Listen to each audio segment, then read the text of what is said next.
গল্প আর আড্ডা শেলির সাথে চ্যানেলের আজকের নিবেদন শরদিন্দু বন্দ্যোপাধ্যায়ের লেখা মরণ ভোমরা।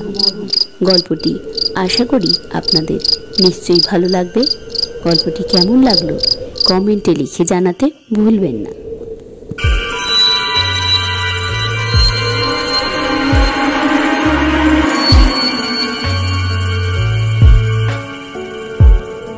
কেন পারি না জানেন?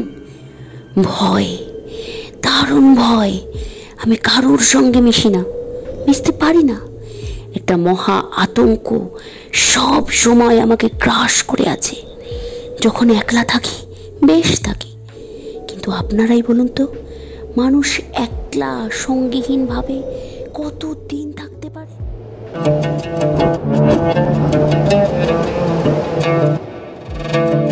বড়দিনের ছুটি শেষ হতে আর দেরি নেই। গত কয়েকদিন থেকে পশ্চিমের বাতাস দিয়ে দুর্জয় শীত পড়েছে। সন্ধ্যের পর আমরা তিনজন ক্লাবের সভ্য চারিদিকের দরজা জানলা বন্ধ করে দিয়ে চিমনির গনগনে আগুনের সামনে বসেছিলাম। বাইরের আকাশে ছেঁড়া ছেঁড়া মেঘ আর ভীষণ হাওয়া মিলে একটা দুর্যোগ সৃষ্টির চেষ্টা করছিল। অমূল্য বলল, আজ আর কেউ আসছে না, চলো বাড়ি ফেরা যাক। তিনজনে ভূতের মতন বসে থেকে কোনো লাভ নেই। চারজন হলেও না হয় ব্রিজ খেলা যেত। বড়দা স্থিমিত নেত্রে আগুনের দিকে চেয়ে বসেছিল। কতকটা যেন অন্যমনস্কভাবেই বলল, সেবারে এই ডিসেম্বর মাসে কাসৌলি গিয়েছিলুম। বাপ রে বাপ, কি শীত! মাথার ঘিলু পর্যন্ত জমে যাবার উপক্রম। পালিয়েই আসতুম যদি না একটা ভারী আশ্চর্য ব্যাপার ঘটে সব ওলট পালট করে দিত। আচ্ছা, কত বড় গঙ্গা ফড়িং তোমরা দেখেছো বলো দেখি? অমূল্য বলল, আষাঢ়ে গল্প ফাঁদবার মতলব। ওসব চালাকি চলবে না বড়দা। আমি উঠলুম। আমি জিজ্ঞাসা করলুম, কাসৌলি গিয়েছিলে কেন? বড়দা বলল, কুকুরে কামড়েছিল। সেই কথাই তো। অমূল্য বলল, জানি, সেই বিষ এখনো তোমার শরীর থেকে বেরোয়নি। আমি আর এখানে থাকছি না, তোমার গঙ্গা ফড়িং নিয়ে তুমি থাকো। অমূল্য উঠে পড়ল। শালখানা ভালো করে গায়ে জড়িয়ে ঘুমটার মতন করে মাথা দিয়ে দাঁড়ির দিকে এগিয়ে গেল। দরজা বন্ধ ছিল। ঠেলা দিয়ে খুলেই অমূল্য চমকে গিয়ে বলল, কে? মশাই, আসতে পারি? অপরিচিত কণ্ঠস্বরে ফিরে দেখলাম ওভারকোট আর মাংকি ক্যাপে সমস্ত অবয়ব আচ্ছন্ন করে একটি লোক দরজার সামনে দাঁড়িয়ে আছে। মুখ চোখ কিছুই দেখা গেল না, শুধু ব্যালাক্লোভা ও ওভারকোটের কলারের আড়ালে একজোড়া কালো গোফের আভাস পাওয়া গেল মাত্র। অমূল্য জিজ্ঞাসা করল, কি চান? লোকটি বলল, এইটি কি বাঙালিদের ক্লাব? বড়দা আহ্বান করে বলল, হ্যাঁ হ্যাঁ, আসুন, ভেতরে আসুন, বসুন। অমূল্য, দরজাটা ভেজিয়ে দিয়ে এসো হে, ঠান্ডা হাওয়া আসছে। লোকটি ঘরে এসে প্রথমে মাংকি ক্যাপ আর পরে ওভারকোট খুলে চেয়ারের পিঠের ওপর রাখলো। তখন প্রকাণ্ড খোলের ভেতর থেকে অতি ক্ষুদ্র শামুকের মতো তার চেহারাখানা প্রকাশ হয়ে পড়ল। মানুষ যে এত শীর্ণ হয়েও বেঁচে থাকতে পারে তা এই লোকটিকে না দেখে ধারণা করা কঠিন। বয়স বোধহয় 35-36-এর বেশি নয়, কিন্তু কোনো দুরারোগ্য ব্যাধি বা মানসিক দুশ্চিন্তা তার নিরতিশয় ক্ষীণ শরীরটি প্রত্যেক অবয়বে যেন জরার ছাপ মেরে দিয়েছে। মাংসহীন মুখের ওপর ঘন কালো একজোড়া গোঁফ মুখটাকে আরো শুকনো শ্রীহীন করে তুলেছে। কপালে গভীর কালো রেখা, মুখের রং ফ্যাকাশে হলুদ বর্ণ। মাথার দুই পাশে বড় বড় একজোড়া কান যেন পাখা মেলে ওড়বার উপক্রম করছে। তার মুখের সমস্ত প্রত্যঙ্গই মৃত বলে মনে হয়। কেবল কালিমা বেষ্টিত বড় বড় দুটো চোখ যেন দেহের শেষ প্রাণ শক্তিটুকু হরণ করে জল জল করে জ্বলছে।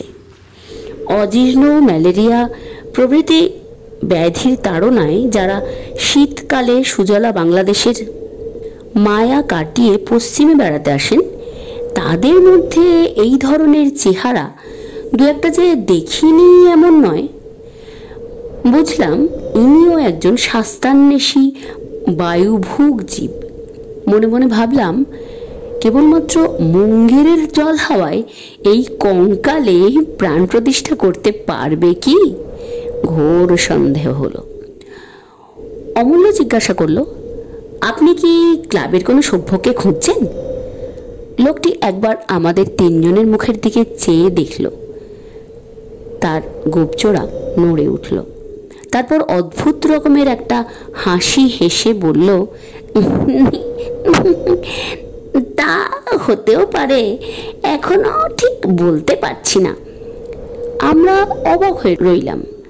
লোকটি আবার বলল, আমি এই শহরে নবাগত, আজ 3 দিন হলো এসেছি, ডাক বাংলায় আছি, কিন্তু এই কদিন বাঙালির সঙ্গে কথা না কয়ে হাঁপিয়ে উঠেছি মশাই। আজ সন্ধেবেলা বেয়ারার কাছে খবর পেলুম এইখানে একটা বাঙালিদের ক্লাব আছে, তাই খোঁজ করতে করতে এই হাজির হয়েছি আর কি। আর থাকতে পারলুম না। আমি বললাম, বেশ করেছেন, যত দিন থাকবেন নিয়মিত আসবেন, আমরা খুব খুশি হব। তা স্বাস্থ্য উপলক্ষে এখানে আসা হয়েছে বুঝি? লোকটি বলল, না, স্বাস্থ্য তো আমার বেশ ভালোই আছে। কিছুক্ষণ চুপ করে থেকে হঠাৎ তার উজ্জ্বল চোখ দুটো তুলে বললেন, সেজন্য নয় মশাই, মৃত্যু আমাকে তাড়া করে নিয়ে বেড়াচ্ছে, তাই ভারতবর্ষময় ছোটাছুটি করে বেড়াচ্ছি, কিন্তু রেহাই নেই। যেখানেই যাই মৃত্যু আমার পেছনে লেগে আছে। মনে মনে ভাবি আর বাঙালির সঙ্গে দেখা করব না, কিন্তু পারি না মশাই, প্রাণ হাঁপিয়ে ওঠে। কথাটা খাপ ছাড়া ঠেকল, কিন্তু তবুও মৃত্যু যে তাকে তাড়া করছে এবং অচিরাত ধরে ফেলবে সেই বিষয়ে অন্তত আমার মনে কোনো সন্দেহ ছিল না। তবুও তাকে সান্ত্বনা দেওয়ার অভিপ্রায় বললাম, এখানকার জল হাওয়া খুব ভালো, কিছুদিন থাকুন, নিশ্চয়ই সেরে উঠবেন। লোকটি পকেট থেকে চামড়ার সিগার কেস বের করে বলল, ধূমযাত্রা করেন নাকি মশাই? বলে 3টি ভীষণ দর্শন সিগার আমাদের 3জনকে দিয়ে একটি নিজে ধরিয়ে টানতে আরম্ভ করল। আমরা নির্বাক তার মুখের দিকে চেয়ে রইলাম। এই শরীরের ওপর এইরূপ বিকটাকৃতি বিষাক্ত কড়া সিগার টেনে লোকটা আর কদিনই বা বাঁচবে? আমাদের মুখের প্রতি কিন্তু তার নজর ছিল। সে ঈষৎ হেসে বলল, আপনারা ভুল করছেন মশাই, আমি দেখতে একটু রোগা বটে, কিন্তু আমার শরীরে কোনো রোগ নেই। ধরুন তো আমার পাঞ্জাটা। এই বলে কাঠির মতো অঙ্গুলিযুক্ত কঙ্কালসার হাতখানা আমার দিকে বাড়িয়ে দিল। পাগল নাকি? আমি তাড়াতাড়ি বললাম, না না, সে কথা বলিনি, আমি বলছিলাম ধরুন না, পাঞ্জাটা ধরুন। লোকটির চোখ দুটো ধক ধক করে জ্বলে উঠল। আমরা মনে মনে প্রমাদ গুনলাম। কোথা থেকে একটা উন্মাদ এসে জুটল। আমরা পরস্পর মুখ তাকাতাকি করছি দেখে লোকটা নাছোড় বান্দা হয়ে বলল, আপনারা ভাবছেন রোগা বলে আমার গায়ে জোর নেই। ভুল ভুল, পাঞ্জায় গামা পালোয়ানো আমাকে হারাতে পারে না। ধরুন ধরুন না, পাঞ্জাটা ধরুন। কি করি, নিরুপায় হয়ে তার পাঞ্জা ধরলাম। নিজের দৈহিক শক্তি সম্বন্ধে ভালো ধারণাই ছিল। ভয় হলো বুঝি একটু চাপ দিলেই ওই প্যাকাটির মতন আঙুলগুলো মট মট করে ভেঙে যাবে, কিন্তু তার হাতে হাত দিয়েই বুঝলাম সেই আশঙ্কা অমূলক। তার আঙুলগুলো ইস্পাতের তারের মতো আমার আঙুলগুলোকে জড়িয়ে ধরল। আমি যতই বল প্রয়োগ করি তার কবজি ততই লোহার মতন শক্ত হতে থাকে। আমার কপালে বিন্দু বিন্দু ঘাম দেখা দিল। চেয়ে দেখলাম আমার প্রতিদ্বন্দ্বীর মুখ নির্বিকার, দাঁতে সিগার চেপে স্বচ্ছন্দে ধূম উদ্গীরণ করছে। ক্রমে আমার হাতটা অসাড় হয়ে আসতে লাগলো। তারপর সবিস্ময়ে দেখলাম হাতখানা অজ্ঞাতসারে ঘুরে যাচ্ছে। আমার কবজির কাছে মট করে একটা শব্দ হলো, ব্যাস কাবার বলে লোকটা পাঞ্জা ছেড়ে দিল। আমি স্তম্ভিতভাবে অবশ হাতখানা তুলে বসে রইলাম। খানিকক্ষণ কেউ কোনো কথা বলল না। লোকটা অর্ধমুদিত নেত্রে সিগার টানতে লাগলো। অবশেষে অমূল্য জিজ্ঞাসা করল, মশাইয়ের নাম কি? সে বলল, ভূতনাথ শিকদার। দেখলেন তো যা বললুম সত্যি কি না? রোগ আমার শরীরে নেই মশাই, রোগ এইখানে বলে নিজের কপালে তর্জনী ঠেকাল। বড়দা নিজের চেয়ারখানা ভূতনাথ শিকদারের পাশ থেকে একটু সরিয়ে নিয়ে বলল, আপনি যে অদ্ভুত শক্তির পরিচয় দিলেন তা তো চোখে দেখেও বিশ্বাস হচ্ছে না। ভোজবাজি বলে মনে হচ্ছে, কিন্তু শরীর যদি আপনার নিরোগী হয় তবে আপনি এত রোগা কেন? মাথার কি কোনো অসুখ আছে নাকি? ভূতনাথ শিকদার বলল, মাথার অসুখ নেই, অসুখ আমার কপালের, ভাগ্যের। বলছি তো, মৃত্যু আমাকে তাড়া করে নিয়ে বেড়াচ্ছে। বড়দা বলল, কথাটা আর একটু খোলসা করে না বললে ঠিক বুঝতে পারছি না মশাই। শিকদার চুরুটে 3-4টি টান দিয়ে যেন কি চিন্তা করল। শেষে বলল, আচ্ছা বলছি, কিন্তু এই কথা শুনবার পর আর আপনারা আমার মুখ দর্শন করতে চাইবেন না। এই ভয়েই তো দেশ দেশান্তরে পালিয়ে বেড়াচ্ছি। বাঙালির ছায়া মারাতে চাই না, কিন্তু শেষ পর্যন্ত পেরে উঠি না। আপনারা আমায় মাফ করবেন। আমি একটা মহা অলক্ষণ, যাদের সঙ্গে মিশি তাদেরই অমঙ্গল হয়। তার কথাগুলো এমন একটা অবসন্ন করুণ রেশ রেখে গেল যে কিছু না বুঝেও আমার হৃদয় সহানুভূতিতে ভরে গেল। হয়তো লোকটি জীবনে অনেক দুঃখ ও শোক পেয়েছে, তাই মাথাটা কিছু খারাপ হয়ে গেছে। মনে করে যার সাথে কথা বলবে তারই অমঙ্গল ঘটবে। আমার এক দূর সম্পর্কীয় পিসিমার এরকম হয়েছিল। 1 বছরের মধ্যে স্বামী, 3 ছেলে ও 7টি নাতি নাতনি হারিয়ে তিনি প্রায় পাগল হয়ে গিয়েছিলেন। সব সময় চোখে কাপড় বেঁধে বসে থাকতেন। বলতেন, আমি কারো মুখ দেখব না, আমার দৃষ্টি যার উপর পড়বে সে আর বাঁচবে না। ভূতনাথ শিকদারেরও হয়তো সেই রকম কিছু একটা হয়ে থাকবে। আমি বললাম, তা হোক, আপনি বলুন, ওসব অলক্ষণ কুলক্ষণ আমরা মানি না। শিকদার বলল, আপনাদের তরুণ বয়স, ওসব না মানাই স্বাভাবিক। ভূত প্রেত, পরকাল, সূক্ষ্ম দেহ এসব আপনাদের মানতে বলছি না, কিন্তু আসন্ন দুর্ঘটনা যে আগে থাকতে মানুষের জীবনে ছায়াপাত করে, এ কথাও কি আপনারা স্বীকার করেন না? আমরা চুপ করে রইলাম। শিকদার বলতে লাগলো, তবে ব্যাপারটা গোড়া থেকেই বলি। আমার জীবন কেন যে মনুষ্য সমাজ থেকে একটা ঊর্ধ্বশ্বাস পলায়ন হয়ে দাঁড়িয়েছে তা শুনলে আপনারা হয়তো আমাকে পাগল মনে করবেন, কিন্তু বাস্তবিক আমি পাগল নই। আপনাদের মতন সহজ মানুষ, 5 জনের সঙ্গে মিলেমিশে হেসে কেঁদে সাধারণ মানুষের মতনই জীবন কাটাতে চাই, কিন্তু পারি না। কেন পারি না জানেন? ভয়, দারুণ ভয়। আমি কারোর সঙ্গে মিশি না, মিশতে পারি না। একটা মহা আতঙ্ক সব সময় আমাকে গ্রাস করে আছে। যখন একলা থাকি বেশ থাকি, কিন্তু আপনারাই বলুন তো, মানুষ একলা সঙ্গীহীন ভাবে কত দিন থাকতে পারে? তাই মাঝে মাঝে ছুটতে বেরিয়ে পড়তে হয়। আমি বিয়ে করিনি, কেন করিনি তা সহজেই বুঝতে পারবেন। বাপ মা অনেক দিন গত হয়েছেন, আত্মীয় স্বজন এখন বড় কেউ নেই।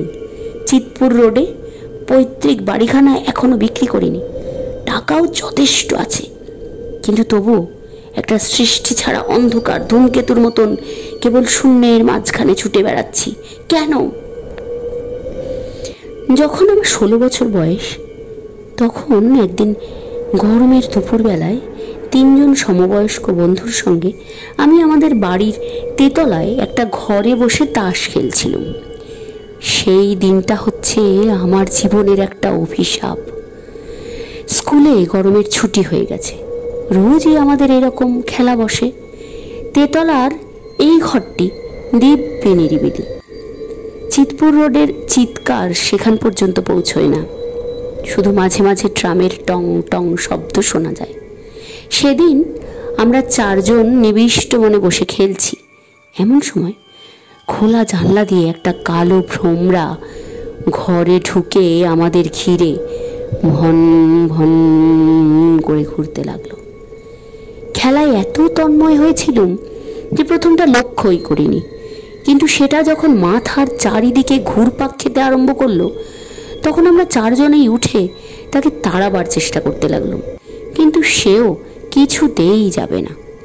পাখা দিয়ে ব্যাডমিন্টনের ব্যাট দিয়ে যতই তাকে মারবার চেষ্টা করি, সেও ততই আমাদের লক্ষ্য এড়িয়ে কখনো নিচুতে, কখনো প্রায় কড়িকাঠের কাছে উঠতে থাকে। আমরা যেই আবার খেলতে বসি, অমনি আমাদের কানের কাছে এসে ভূ ভূ শব্দ করে উড়তে থাকে। প্রায় আধ ঘন্টা তার পেছনে লেগে থাকবার পর যখন আমরা হয়রান হয়ে পড়েছি, তখন ভ্রমরটা ভন করে এসে একবার আমাদের মাথার চারিদিকে চক্র দিয়ে নিজে থেকেই জানলা দিয়ে বেরিয়ে গেল। বাইরের তপ্ত হাওয়ায় তার ক্রুদ্ধ গুঞ্জন ক্রমেই ক্ষীণ হয়ে মিলিয়ে গেল। গোপাল বললে, দেখো ভাই, আশ্চর্য ভ্রমরা। একবার আমি ব্যাডমিন্টনের ব্যাট দিয়ে মারলুম, ঠিক মনে হলো ভ্রমরাটা তারের ভেতর দিয়ে গলে গেল। বীরেন বললে, দূর, অত বড় ভ্রমরা কখনো অতটুকু ফাঁক দিয়ে গলতে পারে? হরিপদ বললে, কিন্তু এই কলকাতা শহরে ভ্রমরা এলো কোথা থেকে ভাই? কাছে পিঠে কোথাও বাগানও তো নেই। সত্যি তো, ভ্রমরা এলো কোথা থেকে? আমরা 4 জন আজ আন্দাজ করতে লাগলুম, কিন্তু কোনোটাই বেশ লাগসই হলো না। তখন আমাদের বয়স কম, ভ্রমরা কোথা থেকে এলো এই সমস্যা নিয়ে বেশি মাথা ঘামালুম না, কিন্তু ভ্রমরাটাকে মন থেকে সম্পূর্ণভাবে ঝেড়ে ফেলতেও পারলুম না। পরদিন দুপুরে গোপাল তাস খেলতে এলো না। 3 জনে খেলা ভালো জমল না। সারা দুপুর গল্প করে আর গোপালকে গালাগাল দিয়ে কাটিয়ে দিলুম। গোপাল গ্রে স্ট্রিটে থাকতো। সকালবেলা তার বাড়ি গিয়ে দেখলুম সে বিছানায় শুয়ে আছে, মাথায় বরফ দেওয়া হচ্ছে। আমায় দেখে চিনতে পারলে কি না বোঝা গেল না। চোখের দৃষ্টি ঘোলাটে লাল। শুধু একবার গেঙিয়ে গেঙিয়ে কি একটা কথা বললে, মনে হলো যেন বললে ভ্রমরা। তার চারিদিকে ডাক্তার আর বাড়ির লোক ভিড় করেছিল, কিন্তু কাউকে জিজ্ঞাসা করতে পারলুম না গোপালের কি হয়েছে। পরে শুনেছিলুম সর্দি গরমি, সানস্ট্রোক। আমি চুপি চুপি চোরের মতন বাড়ি ফিরে এলুম। তার সেই অস্পষ্ট কথাটা আমার মাথার মধ্যে কেবলই গুমড়ে গুমড়ে উঠতে লাগলো, ভ্রমরা ভ্রমরা। পরদিন গোপাল মারা গেল। সেই থেকে কি করে জানি না আমার মনে গেঁথে গেল সেই ভ্রমরাটা ছিল মৃত্যুর দূত। গোপালের দিন যেদিন ফুরিয়ে এসেছে সেই খবরটা সে আমাদের দিতে এসেছিল। তারপর থেকে এই 20 বছর, এর মধ্যে কতবার ভ্রমরা দেখেছি জানেন? 321 বার। আর একবারও আমার ভ্রমরা দেখা নিষ্ফল হয়নি। নির্বাপিত সিগারেটটা আগুনের মধ্যে ফেলে দিয়ে শিকদার আর একটা সিগারেট ধরালো। আমরা নিস্তব্ধ হয়ে বসে রইলাম। শিকদার বলল, প্রথম মনে হতো বুঝি আমার মনের ফুল, কিন্তু তা নয়। ভ্রমরাটাকে সকলেই দেখতে পায় এবং দেখার 3 দিনের মধ্যে মারা যায়। 3 দিনের মধ্যে যারা দেখেছে তাদের মধ্যে একজনের মৃত্যু অনিবার্য। বাবা মারা যাবার আগে ভ্রমরা দেখলুম, মার বেলাতেও দেখা পেলুম। ক্রমে মানুষের সঙ্গ আমার কাছে ভয়াবহ হয়ে উঠল। সবসময় আতঙ্ক, কি জানি কখন ভোমরা দেখে ফেলি। হয়তো 5 জন বন্ধু বান্ধব মিলে গল্প করছি, হঠাৎ ভোমরা দেখা দিলেন। দুম করে বুকের মধ্যে হাতুড়ির ঘা পড়ল। আমার এই সুস্থ সবল বন্ধুদের মধ্যে একজনের মেয়াদ ফুরিয়েছে, 3 দিনের মধ্যে তাকে যেতে হবে। একটা উৎকট কৌতূহল হতো, জানতে ইচ্ছা করতো এদের মধ্যে কাকে ভোমরা নোটিশ দিয়ে গেল। মনে মনে আন্দাজ করবার চেষ্টা করতাম এবার কার পালা, কিন্তু আন্দাজ ঠিক হতো না। ভোমরার মৃত্যুর পরোয়ানার মধ্যে এইটুকু ছিল কৌতুক, কার ওপর সমন জারি করে গেল শেষ পর্যন্ত বোঝা যেত না। একবারকার ঘটনা বলি, বর্ধমানে মামার বাড়ি গিয়েছি। মামার অনেকগুলো ছেলে মেয়ে। পৌঁছানোর পরদিন সকালবেলা আমরা সকলে মিলে বারান্দায় বসে চা খাচ্ছি। এমন সময় ভোমরার আবির্ভাব হলো। আমার বুকের ভেতরটা ধরপড় করে উঠল। সুবি বলে মামার একটা বছর 10-এর মেয়ে দেয়ালের ধারে বসে চা তৈরি করছিল। ভোমরাটা উঠতে উঠতে দেয়ালে ঠক্কর খেয়ে টপ করে পড়ল একেবারে সুবির মাথায়। সুবি হাউ মাউ করে উঠে দাঁড়াতেই জ্বলন্ত স্টোভটা উল্টে গিয়ে তার কাপড়ে আগুন ধরে গেল। ভোমরা ভোঁ করে উড়ে পালালো। আমরা 5 জনে মিলে সুবির কাপড়ের আগুন নেবালুম বটে, কিন্তু তার পা দুটো ঝলসে সাদা হয়ে গেল। ডাক্তার এসে ওষুধপত্রের ব্যবস্থা করে বলে গেলেন সিরিয়াস কিছু নয়, খুব বেঁচে গেছে। আমি মনে মনে বললুম বেঁচে মোটেই যায়নি, এ ভোমরার নোটিশ, ব্যর্থ হবার নয়। ঘা থেকে সেপটিক, তারপরেই সাফ।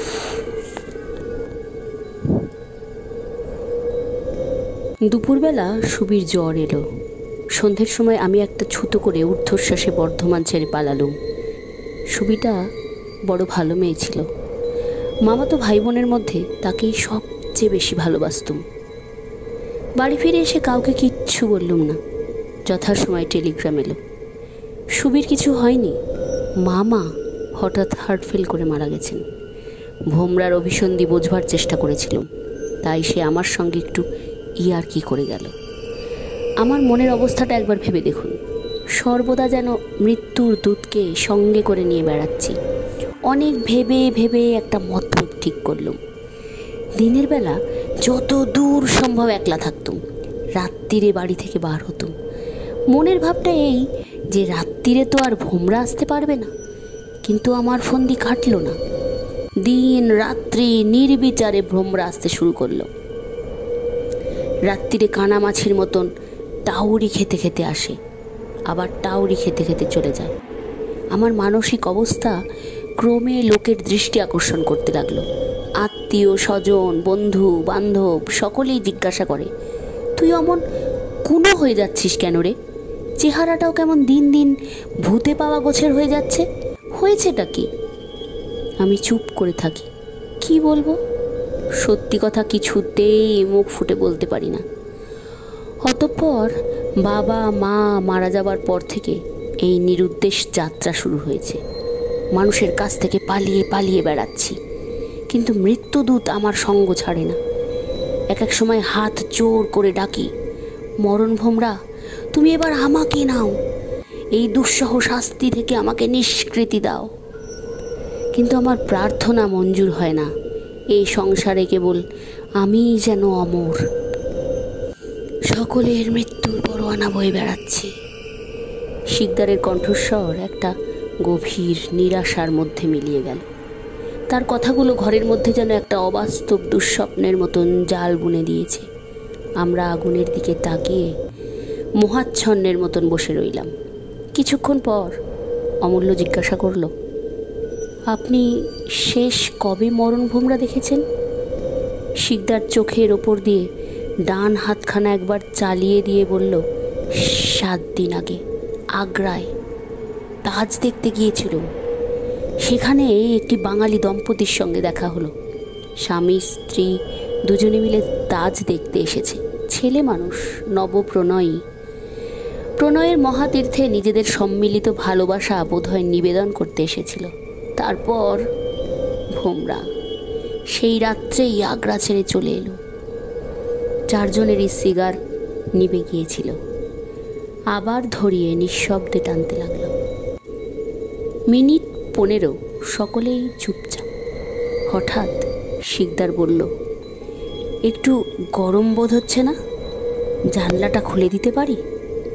বন্ধ ঘরে সিগারেটের কটু ধোঁয়া ও আগুনের উত্তাপে সত্যি দম বন্ধ হবার উপক্রম হয়েছিল। আমরা ঘাড় নেড়ে সম্মতি দিতেই শিকদার উঠে পশ্চিম দিকের জানলাটা খুলে দিল। বড়দা আমার কানে কানে বলল, একেবারে বদ্ধ পাগল, মনোম্যানিয়াক, ওর চোখের চাহনি দেখেছ? শিকদার জানলা খুলে দিয়ে একটা এলোমেলো কনকনে হাওয়া ঘরে ঢুকিয়ে আমাদের উত্তপ্ত মুখের ওপর যেন ঠান্ডা হাত বুলিয়ে দিল।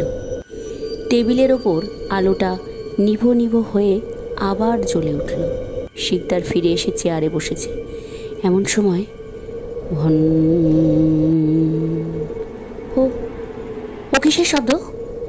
চারজনেই চেয়ারের ওপর সোজা হয়ে শক্ত হয়ে বসলাম।